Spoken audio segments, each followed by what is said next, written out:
बच्चों, अब हमारे दीर्घ उत्तरीय प्रश्न बचे हैं। जो दीर्घ उत्तरीय प्रश्न होते हैं वो 5 मार्क्स के होते हैं और इसमें बहुत सारे पार्ट्स में तुमसे चीज़ें पूछी जाती है कि ये क्या होता है और इसका एग्जाम्पल लिखो। अच्छा, इससे ये क्यों होता है, ये क्या होता है। तो पार्ट्स में हमेशा इसका आंसर भी हमेशा पार्ट्स में लिखो, ताकि हर पार्ट के एक एक दो दो मार्क्स, एक एक दो दो मार्क्स अगर टीचर देते जाए तो तुम्हारे कुछ 3-4 मार्क्स बन जाएँ। ठीक है। अगर तुम एक साथ लिखोगे तो तुम्हें 2-2.5 मार्क्स मिलेंगे और तुम अलग अलग करके लिखोगे तो हर एक पार्ट का आधा आधा आधा करके तुम्हारे 3-4 मार्क्स बन जाएंगे। समझ में आई बात। और ये क्वेश्चंस बहुत इजी होते हैं, इनको पार्ट्स में लिख के बड़ा बड़ा लिख के डायग्राम वायग्राम बना के अच्छे से किया करो। एक बार हम डिस्कस कर लेते हैं। क्वेश्चन नंबर 1 में हमसे पूछा है कि 2 परमाणु हैं ए और बी, ये दोनों यौगिक बनाते हैं और इसके निर्माण में ए 2 इलेक्ट्रॉन का त्याग करता है। जो ए है ये 2 इलेक्ट्रॉन का त्याग कर रहा है और जो बी है वो 1 इलेक्ट्रॉन ग्रहण कर रहा है। और जो बी है वो क्या करता है, 1 इलेक्ट्रॉन ग्रहण करता है। ठीक है। तो ए और बी के बीच बनने वाले आबंध की प्रकृति क्या है। तो ये जो हम देख चुके हैं कि ए और बी के बीच में कौन सा आबंध बनेगा, ये तुम खुद बताओगे। ठीक है। पहले वाले उससे देखकर कल की वर्कशीट में भी किया था और ये उससे पहली वर्कशीट में भी किया था। और उससे नेक्स्ट पार्ट में पूछा है कि ए और बी से बनाने वाले इस यौगिक का सूत्र भी सुझाइए। तो इसके लिए हमें बस क्या करना है, जो ए है वो 2 इलेक्ट्रॉन दे रहा है ना। तो 2 इलेक्ट्रॉन दे रहा है तो ये त्याग कर रहा है, तो ये क्या बनाएगा, धन आयन। ठीक है। जो भी दान करते हैं, त्याग करते हैं, वो धन ही हैं, तो वो धन आयन प्लस वाला बनाते हैं। और ये 2 दे रहा है तो 2+। ठीक है। और जो बी है वो क्या कर रहा है, 1 इलेक्ट्रॉन इसके पास आ रहा है।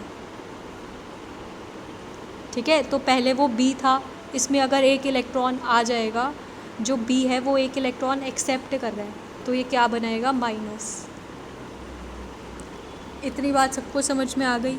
क्योंकि ये ऋणी है ना तो ये बना देगा माइनस। ठीक है।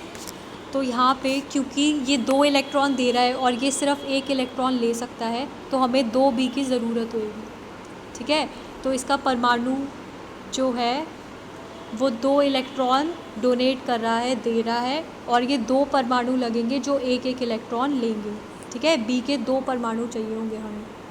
तो हमें इसका सूत्र बनाना है। तो सूत्र क्या होगा, AB2। ठीक है। 1AB2 ये उसका सूत्र है। समझ में आ गई बात। सूत्र ऐसे ही बनाते हैं। इसके बाद तुम्हें बताया है इसी प्रकार MgCl2 अणु के निर्माण का वर्णन कीजिए। यहाँ पे हम लिख देंगे Mg, ये 2 इलेक्ट्रॉन देगा तो बन जाएगा Mg2+। ठीक है। और जो Cl है वो क्या बना देगा, Cl-। ठीक है। जो Cl है वो बनाएगा Cl-। Mg जो है वो बनाएगा Mg2+। तो ये 2 Cl लगेंगे और ये बन जाएगा MgCl2। ठीक है। इसके बाद साधारण नमक केवल पिघली अवस्था में विद्युत का संचालन क्यों करता है, ये हम वर्कशीट में भी कर चुके हैं। वहाँ से देखकर एक बार सारी वर्कशीट इस चैप्टर की जो भी हैं सब पढ़नी है तुम्हें। ठीक है। सिर्फ ये नहीं कि आंसर मिल गया, किसी ने भेज दिया तो उसको बस टेप लेना है, उसको ढूंढना है कि वो कहाँ से है। जब भी तुम खुद से कोई क्वेश्चन का आंसर ढूंढते हो तो तुम्हें हमेशा याद रहता है। जब भी तुम किसी से कॉपी करते हो या बताया हुआ लिखते हो तो तुम्हें अगली बारी फिर से तुम्हें याद नहीं रहेगा अभी। ठीक है। इसके बाद नेक्स्ट क्वेश्चन है, NaCl का गलनांक उच्च क्यों होता है। जो आयनिक यौगिक है उनका गलनांक उच्च क्यों होता है, ये भी तुम्हें लिखना है। ठीक है। क्योंकि वो स्ट्रॉन्ग आबंध से जुड़े होते हैं आपस में। क्योंकि वो कैसे जुड़े होते हैं, कोई जो है धातु वो इलेक्ट्रॉन दे रहा है और जो अधातु है वो इलेक्ट्रॉन ले रहा है, तो उनके बीच में जो कनेक्शन है, जो आबंध है वो बहुत स्ट्रॉन्ग है, इसलिए वो बहुत मजबूत है। अच्छा, निम्नलिखित गुणों के आधार पर धातु और अधातु में अंतर बताइए। ये जो भौतिक गुण वाला जो हमारा है ये वाला, ठीक है, इसमें से देखकर सब लिखना है। ये सारे अपवाद जो हैं इनको एक बार याद रखना है। ठीक है। क्योंकि अपवाद में से बहुत क्वेश्चंस आते हैं। इसके बाद एक्वा रीजिया क्या है और धातुओं की अन्य लवण विलयनों के साथ अभिक्रिया पर संक्षिप्त टिप्पणी कीजिए। एक्वा रीजिया क्या है, ये तुम्हारी एक वर्कशीट में दिया हुआ है कि एक्वा रीजिया क्या होता है और उसके क्या यूजेस है, क्या इम्पोर्टेंस है। इसके अलावा अन्य लवण विलयनों के साथ कैसी अभिक्रिया होगी, इस पर संक्षिप्त टिप्पणी कीजिए। तो ये जो है तुम इस वाला जो ये था सक्रियता श्रेणी, इसके बारे में तुम बताओगे कि जितने भी धातु होते हैं वो अन्य विलयनों के साथ इस श्रेणी के हिसाब से जो है अभिक्रिया करते हैं।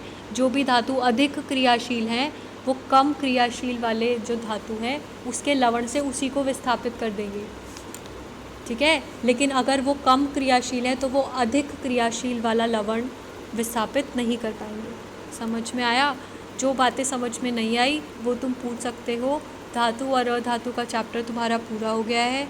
ये सब तुम करके भेजो, जो भी डाउट्स हैं वो तुम पूछ सकते हो। एनसीईआरटी पढ़ो, ठीक है, ये सारी वर्कशीट पढ़ो और ये सारा काम पूरा करके मुझे जल्द से जल्द आज या फिर कल तक भेज दो, ठीक है।